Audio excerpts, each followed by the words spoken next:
اے ایمان والو، اللہ سے ڈرو اور سچوں کے ساتھ ہو جاؤ۔ اس آیت کریمہ میں اللہ پاک نے ایمان والوں کو دو چیزوں کا حکم دیا۔ نمبر ایک، اللہ سے ڈرو۔ اللہ کا ڈر، اللہ کا خوف اپنے اندر پیدا کرو۔ اور اللہ کا خوف اتنی پاکیزہ، اتنی مقدس چیز ہے کہ اگر مسلمان کے دل میں اللہ کا خوف آ جائے تو اللہ پھر دنیا کے خوف کو مسلمان کے دل سے نکال دیتا ہے۔ 1400 سالہ اسلامی تاریخ پڑھ کر دیکھیں، جب تک مسلمانوں کے دل میں رب کا خوف تھا، دنیا مسلمان سے ڈرتی تھی، مسلمانوں کے نام سے کانپتی تھی، مسلمانوں کے فوج کے سپہ سالار کا نام سن کر لوگ تھر تھر کانپتے تھے۔ اور جب مسلمانوں کے دل سے رب کا خوف نکل گیا، اب دنیا کا خوف آیا، تو اب مسلمان دنیا سے ڈرتا ہے، رب سے اس نے ڈرنا چھوڑ دیا ہے۔ اب وہ کافر، وہ یہود و نصارہ، وہ غیر مسلم، وہ بت پرست، وہ مشرک اب مسلمان کو ڈرا رہے ہیں، مسلمان پر ظلم و ستم کر رہے ہیں، مسلمان پر قتل و غارت گری کا بازار کرم کر رہے ہیں، مسلمان کو مٹانے کی ناپاک سازشیں کر رہے ہیں۔ وجہ کیونکہ مسلمان نے رب سے ڈرنا چھوڑ دیا۔ اگر مسلمان کے دل میں اللہ کا خوف ہو تو مسلمان کائنات کی کتنی بڑی سپر پاور طاقت آ جائے اس سے نہیں ڈر سکتا، کیونکہ مسلمان جب اپنے دل میں رب کا خوف پیدا کرتا ہے تو اللہ اس کے ایمان کو بڑھاتا ہے، اس کی غیرت کو بڑھاتا ہے، اس کے جوش ایمانی کو بڑھاتا ہے، اور اللہ اسے اپنے محبوب علیہ السلام کے دین پر مر مٹنے کا جذبہ عطا فرما دیتا ہے۔ دوسری چیز اللہ پاک نے اس آیت کریمہ میں جو بیان کی، وَكُونُوا مَعَ الصَّادِقِينَ، وہ ہے سچوں کے ساتھ ہو جاؤ۔ مفتی احمد یار خان نعیمی رحمۃ اللہ تعالی علیہ اس آیت کریمہ کی تفسیر میں فرماتے ہیں سچوں سے مراد کون ہے؟ فرماتے ہیں سچوں سے مراد 3 لوگ ہیں۔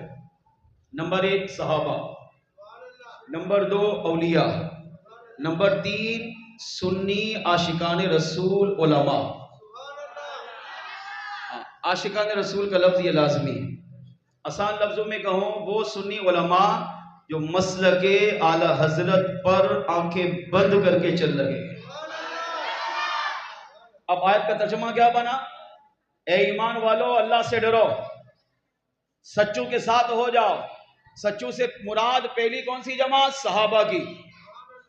اب آیت کا مفہوم بنا، اے ایمان والو اللہ سے ڈرو اور میرے محبوب کے صحابہ سے تعلق جوڑو۔ نمبر 2 صادقین سے مراد، سچوں سے مراد کون؟ اولیاء۔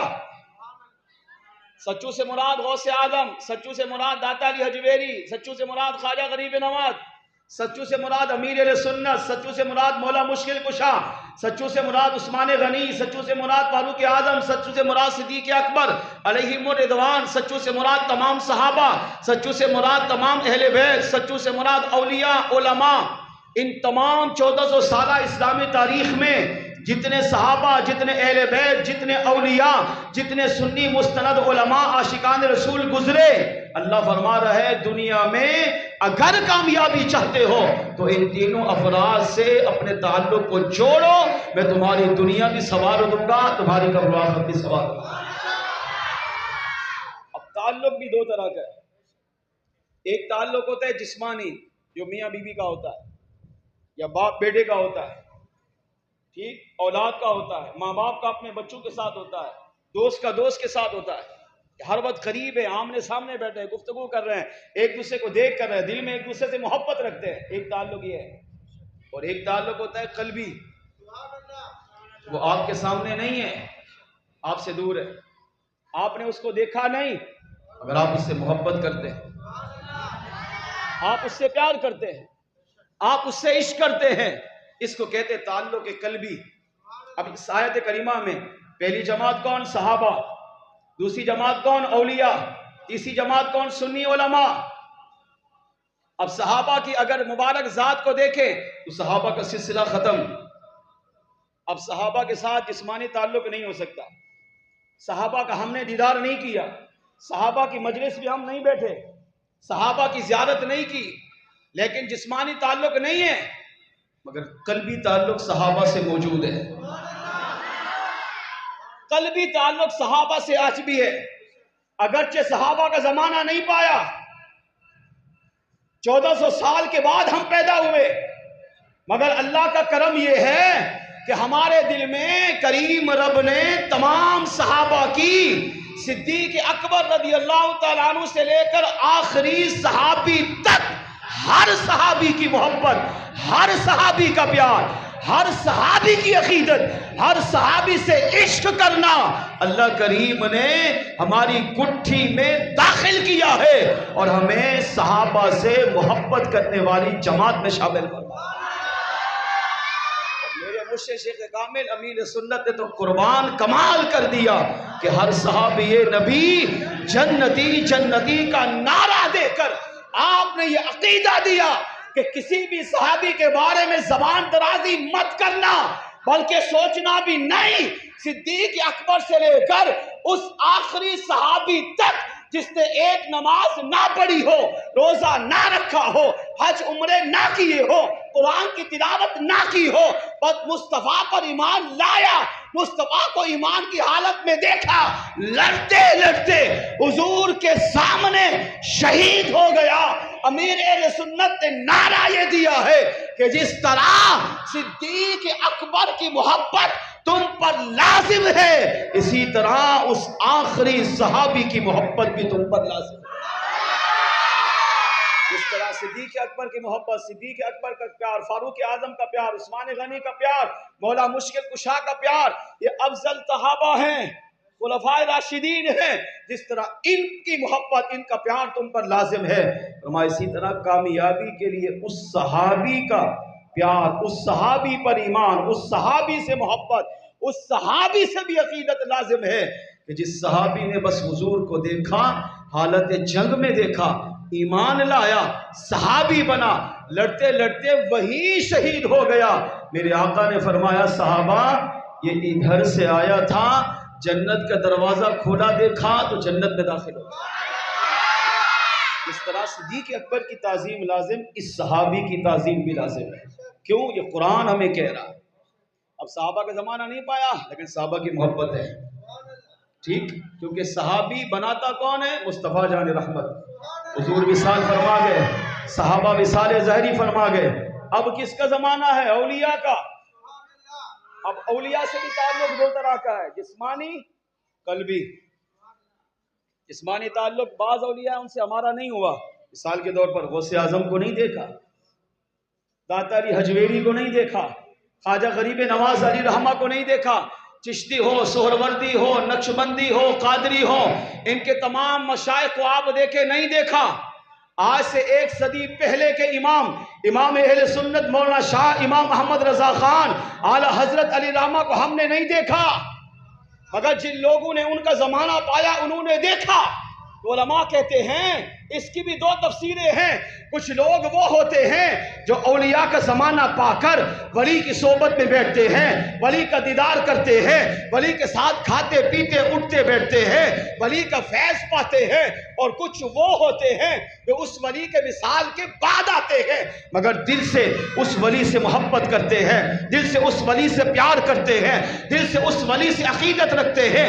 ان اولیاء میں سب سے افضل و اعلیٰ ہستی دوسرے غوث اعظم شیخ عبد القادر جیلانی ہے، جن کو ہم نے دیکھا نہیں، زمانہ نہیں پایا، کھانا نہیں کھایا، صحبت میں نہیں بیٹھے، بیان نہ سنا، 1400 سال کے بعد آئے، مگر غوث اعظم سے محبت آج بھی ہے، غوث اعظم سے پیار آج بھی ہے۔ اللہ فرماتا ہے میرے ولی کی بارگاہ میں جا تب بھی تجھے نوازوں گا۔ اگر میرے ولی کا زمانہ نہ بھی پایا مگر میرے ولی سے محبت سچی کرتا ہے، تب بھی اس ولی سے سچی محبت کرنے کی بدولت میں تیری دنیا کو بھی سنواروں گا، اس ولی کی برکتیں تجھے دنیا قبر و آخرت میں بھی عطا فرماؤں گا۔ اور تیسری تفسیر مفتی احمد یار خان نعیمی علی رحمہ فرماتے ہیں، اللہ فرماتا ہے اگر ولی تک بھی نہیں پہنچ پاتے تو سنی علماء تک پہنچو، سنی علماء کی صحبت میں بیٹھو، سنی علماء کے ساتھ اٹھنا بیٹھنا رکھو، ان سے میل جول رکھو، ان کی بارگاہوں میں آنا جانا رکھو. اگر دور ہٹ گئے تو گمراہ، مگر قریب آئے تو سب سے بڑا انعام خدا کی قسم کیا ملے گا. اور سنی علماء اس تفسیر میں شامل ہے، اور 1400 سال سے علماء چلے آ رہے ہیں. آج بھی ہمارے پاس ہزاروں لاکھوں علماء ہیں. ہم چاہیں تو اپنا تعلق علماء سے جوڑ سکتے ہیں. اب علماء سے جسمانی تعلق، علماء کی صحبت میں بیٹھنا، علماء کے پاس آنا، علماء کے ساتھ جانا، ان سے اپنے مسائل حل کروانا، یہ آج بھی کر سکتے ہیں. یا اللہ، اب ہم نے صحابہ سے محبت کی، اولیاء سے محبت کی، سنی علماء سے محبت کی، انعام کیا ملے گا؟ اللہ فرماتا ہے میرے بندے دو بڑے انعام عطا کروں گا.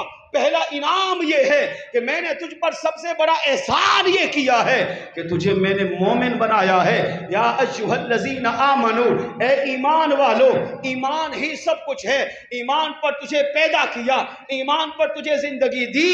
اگر تو صحابہ سے محبت کرتا ہوگا، اہل بیت سے محبت کرتا ہوگا، اولیاء سے محبت کرتا ہوگا، سنی عاشقان رسول علماء سے محبت کرتا ہوگا، اللہ فرماتا ہے پہلا انعام یہ عطا کروں گا کہ جو میں نے تجھے ایمان کی دولت عطا کی ہے، اس دولت پر تجھے قائم بھی رکھوں گا، اسی ایمان پر تجھے موت بھی عطا کروں گا.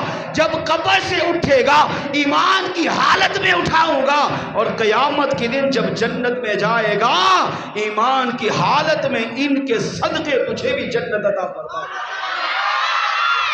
اور دوسرا انعام کیا ہے؟